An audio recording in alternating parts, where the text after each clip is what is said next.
We seen this in Baltimore after the murder of Freddie Gray. Oh, you don't want us here? Guess what? We're not going to quote unquote do our jobs. And then when gun violence rise, then what happened? The residents who live in these communities under fear have no choice but to say, hey, come back. Because the activists are not doing the work of disrupting violence.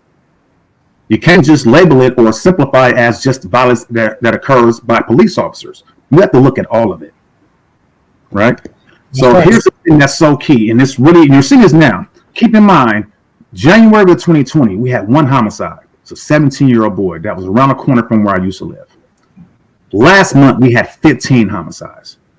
The growing number of sideshows where people are discharging firearms. Why is that happening? This is the most important thing I want to share, Zennie. People have to understand this. The criminal element is not politicized in their thoughts. No one who lived in the streets said, oh my God, police killed George Floyd and Breonna Taylor. Let me start harming the community. No. The reason why is not because they are inherently criminals. It's because police brutality, for example, is just one out of dozens socioeconomic factors they are experiencing. So when a climate is introduced saying, or there's a thinking, a belief system that people want to get rid of the police in Oakland, that is drawing, it's attracting folks from outside of Oakland. These sideshow participants, 90% of them do not live in the city of Oakland. They come from cities like Fremont and San Jose, where the powers that be won't even allow these type of activities to take place. So we have to always be mindful that historically, Oakland has always been seen as the quote unquote dumping ground in the Bay Area, a place where people enter to buy drugs, to buy sex, and do all the stuff that they do. And then we get blamed for that as residents, as well as our beautiful city. So at the end of the day, I always share this. The Black Panthers understood that you can't just focus on the systemic and structural nature of injustice. They understood that you have to organize who they term the lumpen proletariat. That means the brothers and sisters who operate on the fringes of our socioeconomic order. Or let me break it down in today's parlance: the thug, the pimp, the dope dealer. If you don't organize these folks, the system and the powers that be would use them in their activities to introduce more draconian policies, including a call for more policing. That clearly has not been happening, because I'm on the ground talking to folks. And I'm going to tell you, as I wrap up on this point, it's different, the age groups. All the OGs, they come to me and they say, bruh, these people talking about getting rid of the police. Don't they realize there's going to be 1,000 homicides out here?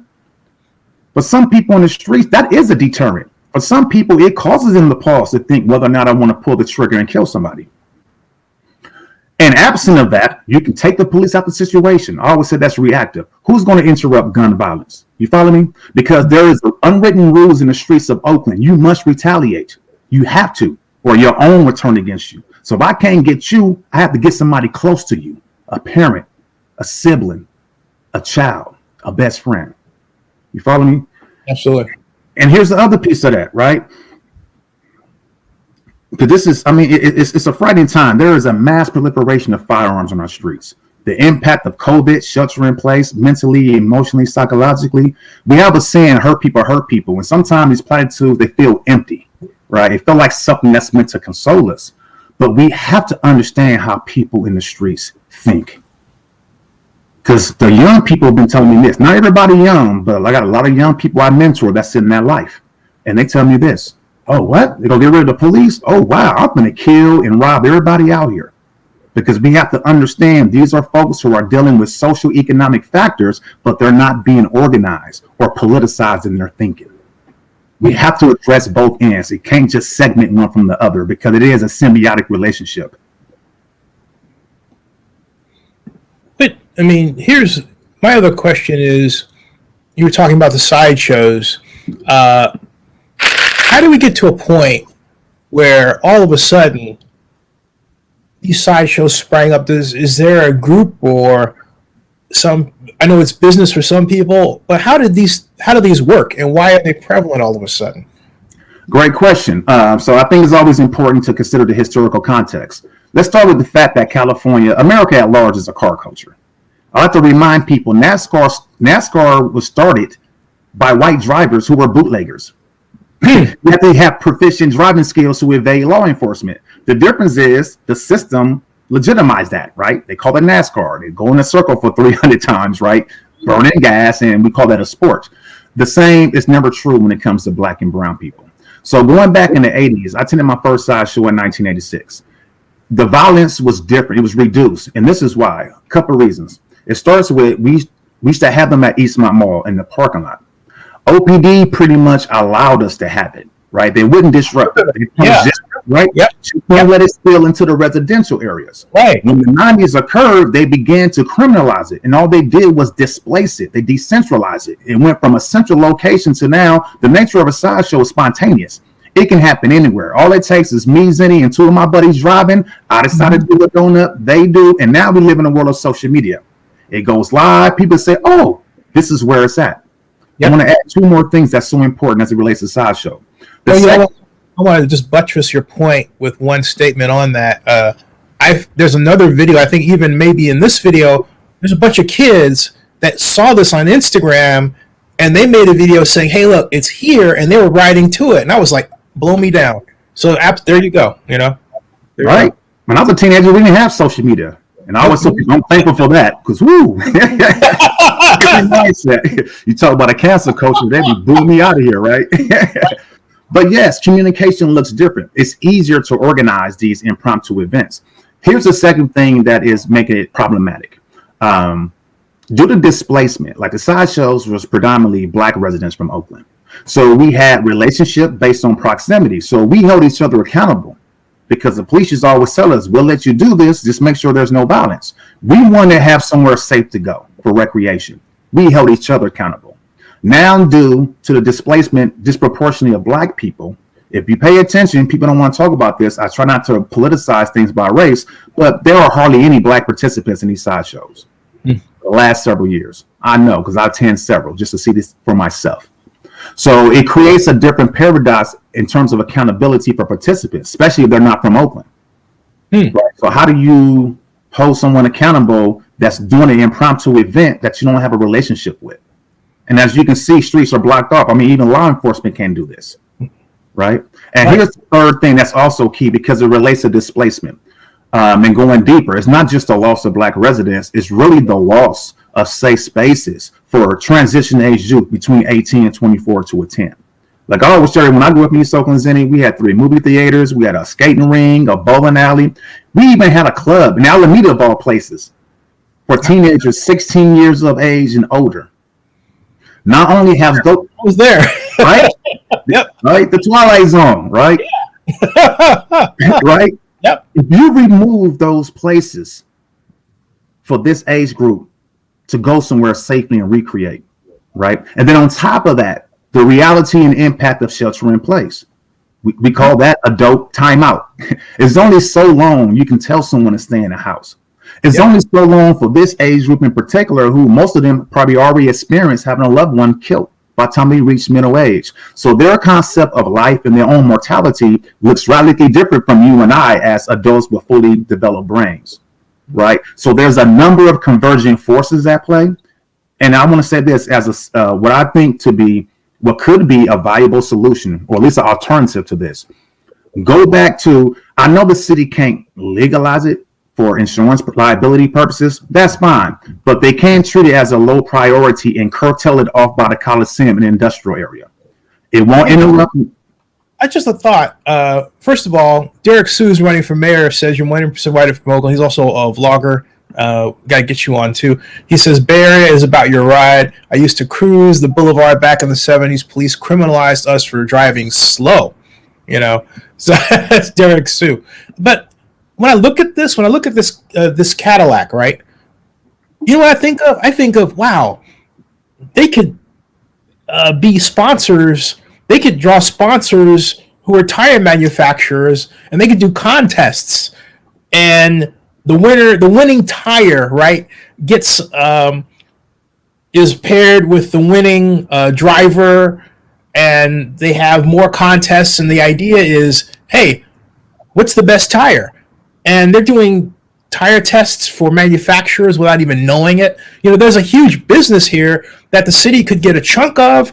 And if it were someone white that made that proposal, you and I both know, right? They would listen and say, oh, this person has this idea and suddenly it'll be this cool. And, they'd be written up in the white-owned news organizations and all that jazz, and unless, of course, I got a hold of them first just to, basically play games.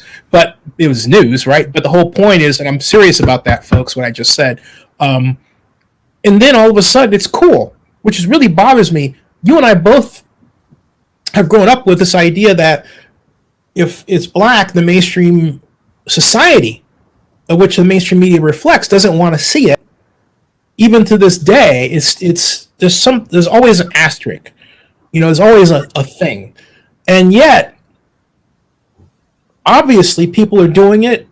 It reminds me of the heyday of hip hop, and yet they're criminalizing these guys. Sorry, I didn't mean to talk more than I did, but just wanted to say that because these videos are all over. I mean, in fact, the one I just showed you. The date here is January 1/17 this year. Yes. In Oakland, And I think Davey D was pointing out that he said somebody was going around and tagging Oakland, but using sideshow scenes from other cities. But to me, that just communicates that Oakland is the place to be for sideshows. Yes. In addition to the internet, right, hip hop has made our world smaller. So the hypey movement, the impact of, because Sideshow is an Oakland thing, and then hip hop is a vehicle to share that. So this has been going around the country as well. But I do want to just go a step further when you're talking about criminalization. First, let me shout out Derek. Derek Sue is one of the most fierce, compassionate activists I know in the city of Oakland. This is what we need. We need folks like him who get to the heart of the matter and really see the people and the humanity. Because that's what's missing from the sideshows. To your point, I want to give an example, Zennie. If my 6-year-old son was drawing pictures on the wall, people call that graffiti. I have two choices. I, as a parent, can first be upset and want to punish him for defacing my wall. Or B, I can recognize, hey, my son has a talent here.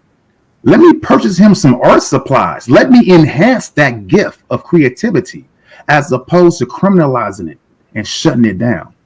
It is not an easy feat to do donuts or figure eights in the streets. That is a real skill. But to your point, it becomes a matter of who is a participant. If it's white, another thing we know, for example, for white guys who are computer hackers, what the government do? Oh, they charge them and they say, hey, instead of sending you to prison, we're going to hire you.